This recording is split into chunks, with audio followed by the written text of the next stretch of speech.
Alors, je pars en Afrique du Sud déposer les enfants chez ma mère pour que je le rejoigne au Congo. C'est le jour que la vidéo a été envoyée.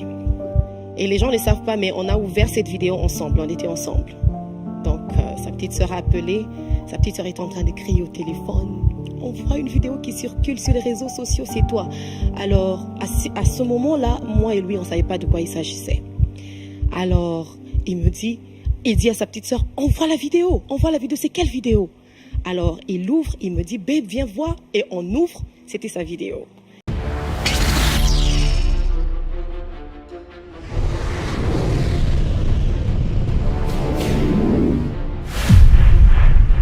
Likez la vidéo et abonnez-vous si ce n'est pas encore fait. Alors, mon foyer, disons mon mariage, on a traversé une année d'épreuves où j'ai connu l'humiliation. Ce n'était pas dans le quartier, papa, c'était mondialement, où les gens m'ont envoyé des vidéos de mon mari. Et ça a causé... Attends, c'est comme ça que tu as appris? Oui. Et les gens ne le savent pas, mais on a ouvert cette vidéo ensemble, on était ensemble. Donc, sa petite sœur a appelé, sa petite sœur est en train de crier au téléphone. On voit une vidéo qui circule sur les réseaux sociaux, c'est toi. Alors, à ce moment-là, moi et lui, on ne savait pas de quoi il s'agissait. Alors, il dit à sa petite sœur, on voit la vidéo, c'est quelle vidéo? Alors, il ouvre, il me dit, babe, viens voir. Et on ouvre, c'était sa vidéo. Mais quand il a dit, viens voir, il ne savait pas de quoi il s'agissait.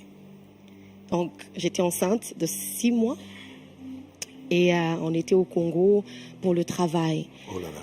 Alors, on a vu que les réseaux sociaux, c'était très chaud. Les blogueurs ont commencé à débattre. Ils ne savaient pas de quoi il s'agissait. Parce que, papa, il y a des gens qui prennent ton histoire, ils font comme s'ils connaissent ton histoire plus que toi. Donc, ils ont commencé l'humiliation après humiliation. Moi qui étais enceinte, ils m'ont plongé même dans les problèmes comme si c'était moi qui avais fait cet acte. Mais ce qui est vraiment prophétique, le Seigneur m'avait préparé pour ça. Le Seigneur m'avait préparé pour ça. Un jour, j'ai appelé mon mari, il était au Congo, j'étais aux États-Unis. Je lui ai dit, le Seigneur m'a montré qu'il y a une femme qui veut te piéger. Et comme j'avais dit tout à l'heure, papa, Dieu parle. Dieu parle. Souvent, on ne comprend juste pas. Alors, on était entrés en prière. Moi, dans un rêve, j'ai vu une femme qui était venue chez moi à la maison. Donc, quand tu lui as dit que le Seigneur m'a montré qu'une femme t'a piégé, oui. Ou bien qu'une femme t'a piégé ou t'a piégé. Ok. C'était, voilà. C'était juste, c'était comme une vision. Et j'ai senti vraiment une présence démoniaque dans ma maison. Et j'étais enceinte. Mais j'étais entrée en jeûne. J'ai prié, j'ai vu une femme venir, elle a signalé à gauche, à droite, elle a sorti, je ne sais pas quel esprit en elle qui est entré dans ma maison.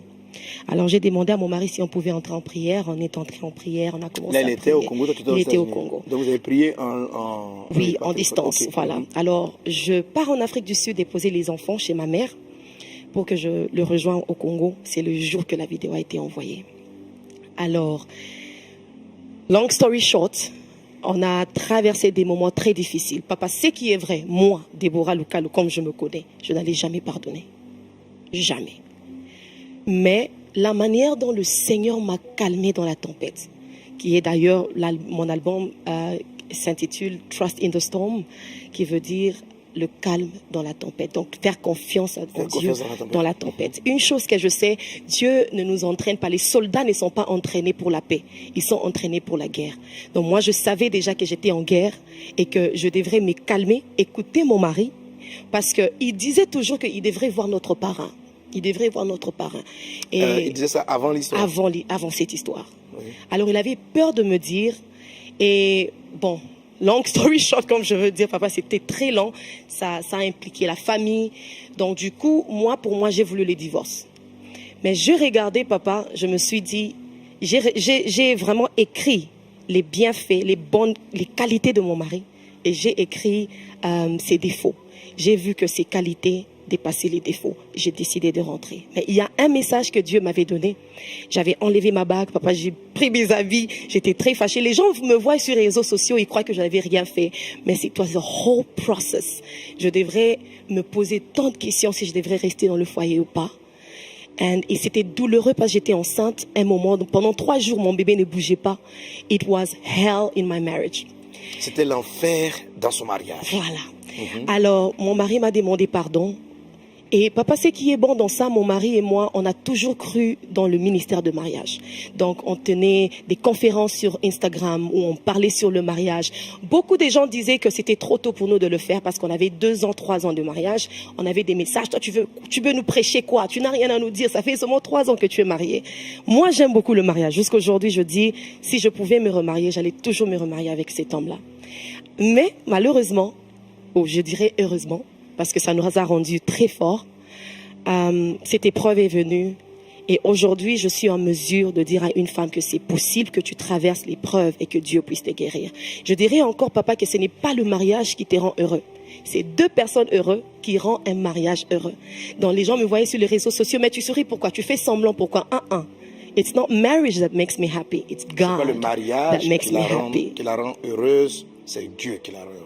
And we went through counseling. On a vu le pasteur Ivan qui nous a appelés avec maman Maud à Kinshasa. On a eu nos parents. C'est pourquoi il est très important d'avoir des bons mentors autour de toi. Parce que je pouvais faire l'erreur de divorcer sans écouter la version de mon mari, pourquoi il m'avait pas dit, sans écouter l'histoire entière et peut-être divorcer. Mais parce que j'avais des bonnes personnes autour de moi, mes parents, ma mère, les pasteurs qui étaient là, ils m'ont conseillé. J'ai écouté l'histoire de mon mari et on a conclu. À notre arrivée à Atlanta, il y a eu des témoignages qui sont sortis, des gens qui sont venus demander pardon, que c'était un coup monté. Un coup monté. Pour le piéger, lui? Pour le piéger, oui, et lui faire la vidéo pendant qu'il s'habillait. Wow. Donc, je ne veux vraiment pas entrer en détail parce que... Mais ton mari très tôt était repentant. Très repentant. Très repentant. C'est pourquoi même je suis restée. Très repentant. Ça n'a pas été une vie. Pas du tout. Ok. Pas du tout. Parce que, pasteur, il faut connaître à qui tu es marié. Il faut vraiment connaître à qui tu es marié. Si tu as déjà peut-être soupçonné... Donc, la première des choses pour la guérison, c'est que tu l'as écouté. Je l'ai écouté. D'abord, le Seigneur t'a parlé. C'est à quel moment tu as fait le pour et le contre? Je crois que quand j'ai pris mes bagages, je suis allée chez mon grand frère, toujours à Kinshasa. Je me suis dit, peut-être ici, il y a beaucoup de voix, parce que, pasteur, mon téléphone avait explosé des appels. Tu as celui-ci qui te dit, il faut divorcer, il faut laisser, toi, tu es quelqu'un de public. Et de ce côté, on te dit, il faut pardonner, tu parles toujours sur le pardon, il faut pardonner. Donc, j'ai voulu moi-même entendre Dieu. C'est pourquoi j'ai pris mes bagages. Ça avait fait du mal qu'on était dans un même pays, mais on n'habitait pas dans une même maison.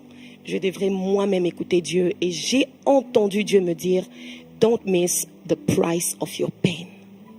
Don't miss the price of your pain. Ne manque pas le prix de ta douleur. De ta douleur. Voilà. Ça vous l'a dit quoi littéralement? Ne manque pas le prix de ta douleur. Voilà. Don't miss it. Donc, Dieu a un plan. Alors, c'est pourquoi j'ai écrit le livre qui s'appelle Your Pain Has a Purpose. God is not a waster. Dieu utilise... Elle a écrit le livre qui dit ta peine, ta douleur a un objectif, a un but. A un but. And s'il vous plaît, if you don't have the book, grab it parce que ça va tellement vous bénir. Voici le livre à l'écran. Voilà. It's gonna bless you tremendously. Le livre va te bénir, voilà. So, Pastor, for me, it was something that humiliated me. Ça m'a humilié. Pour elle, c'était très humiliant. It was painful, but through it, douloureux. God gave me a message. Mais au travers de cela, Dieu lui a donné un message. Et c'est pourquoi je veux dire à quelqu'un que toute épreuve que tu traverses, Dieu a un plan. God always has a plan with it. And today, papa, moi j'aimais beaucoup le mariage. J'ai parlé toujours sur le mariage. Dieu a dit, tu veux que je t'utilise dans le domaine de foyer? Ok, je te donne cette épreuve. Ah là là, en Côte d'Ivoire, on dit Yako. Très beau témoignage, amen. Et tu vois, Déborah, à l'intérieur de ton témoignage, on a le process du Saint-Esprit. Comment est-ce qu'on est guéri? Amen. Alors, ce que je vais partager avec toi, donc, sur la base de la parole de Dieu, c'est comment est-ce que tu te sors d'une situation pareille. Amen. Je vais traiter quelques points, je ne pourrais pas tous les dire. Comment Dieu te sort de la situation pareille. Et ici, vous avez vraiment opéré le travail du Saint-Esprit. Amen. Ce qu'elle a vécu, c'est le travail du Saint-Esprit. Amen. Alors, la vérité, c'est que pour pouvoir vous attacher, amen. Ah bon, quand même, lis le passage que j'avais prévu que tu lises. Hein, je lis le passage que tu veux que tu lises. Et puis, voilà. Daughters of Jerusalem, I charge you by the gazelles and by the doors of the field. Do not awaken love until it so desires. Amen. Amen. Voilà. Alors, je vous en conjure, filles de Jérusalem, ne réveillez pas l'amour avant qu'elle le veuille. Bref, la dernière fois, je vous faisais la remarque que chaque fois où c'est cité, c'est un passage, c'est un refrain récurrent dans le livre des Cantiques où le Seigneur revient sur « ne réveillez pas l'amour avant le temps ». C'est-à-dire qu'il fait beaucoup souffrir, il faut savoir quoi donner, il faut savoir réveiller les choses en leur temps. Et vous voyez ce process-là, c'est peut-être facile à dire, mais ce n'est pas toujours aisé à le faire. La personne qui va t'aider, c'est réellement la personne du Saint-Esprit. C'est réellement la personne du Saint-Esprit. Alors, on va commencer par la façon dont le Saint-Esprit va travailler avec le cas d'Espérance. Amen. Alors, Jésus a dit ceci, « L'Esprit du Seigneur est sur moi. Et l'Esprit du Seigneur est sur moi. Il m'a oint pour annoncer une bonne nouvelle aux pauvres, pour guérir ceux qui ont le cœur brisé. » Alléluia. Donc le Saint-Esprit, et ça, Dieu dit quoi? Dans les temps de la fin, je répandrai mon esprit sur toute chair. Vos fils et vos filles auront des visions, ils vont prophétiser, etc. Le ministère prophétique est un des ministères des temps de la fin pour résoudre ces temps-là. C'est pourquoi à l'instant je parle, que l'esprit de la prophétie, que l'onction de Dieu vienne sur toi et qu'il change ta situation. L'esprit du Seigneur est celui qui va te préparer au mariage. Rappelle-toi l'histoire de Esther, lorsqu'il fallait la préparer, Égaï a joué le rôle du Saint-Esprit. La Bible dit qu'elle ne faisait que l'écouter, elle ne faisait qu'écouter Égaï. Et qu'est-ce que Égaï faisait? Égaï lui avait proposé des huiles. Les autres prétendantes au trône, au poste de reine, suivaient d'autres conseils, d'autres avis. Elles avaient d'autres personnes qui leur donnaient des conseils. Mais Esther a touché le roi parce qu'elle s'est soumise, elle s'est pliée au conseil spirituel de l'eunuque du roi en la personne d'Égaï. Donc lorsqu'elle a suivi, qui est un symbole du Saint-Esprit, elle a été celle-là qui a su toucher le cœur du roi. Amen. Le Saint-Esprit est vraiment ton allié pour le mariage. Le Saint-Esprit est vraiment ton ami pour le mariage. Alléluia. Alors, comment est-ce qu'il intervient? Comment est-ce que tu comprends? Première chose, il dit, l'Esprit du Seigneur est sur moi, dit Jésus. Il est venu pour annoncer une bonne nouvelle aux pauvres. Deuxième chose, pour guérir ceux qui ont le cœur brisé. Alléluia, c'est très important. Pauvreté, ça veut dire manque de quelque chose. Manque, pauvreté d'amour, pauvreté de moyens financiers, pauvreté de mariage, pauvreté de ceci, pauvreté de cela. Amen. Première des choses, il te faut quoi? Il te faut avoir une communion profonde avec le Saint-Esprit. Le Saint-Esprit, il te faut avoir une communion profonde.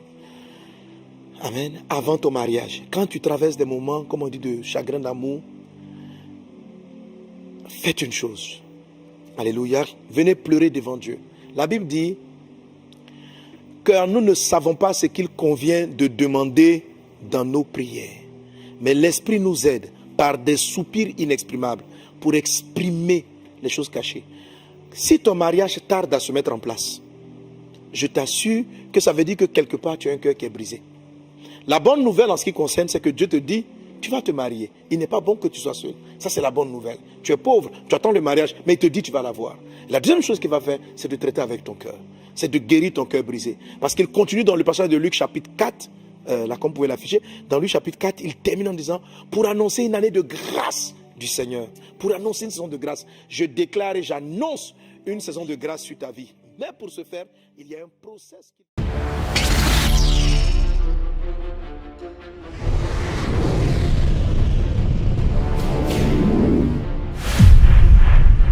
Likez la vidéo et abonnez-vous si ce n'est pas encore fait.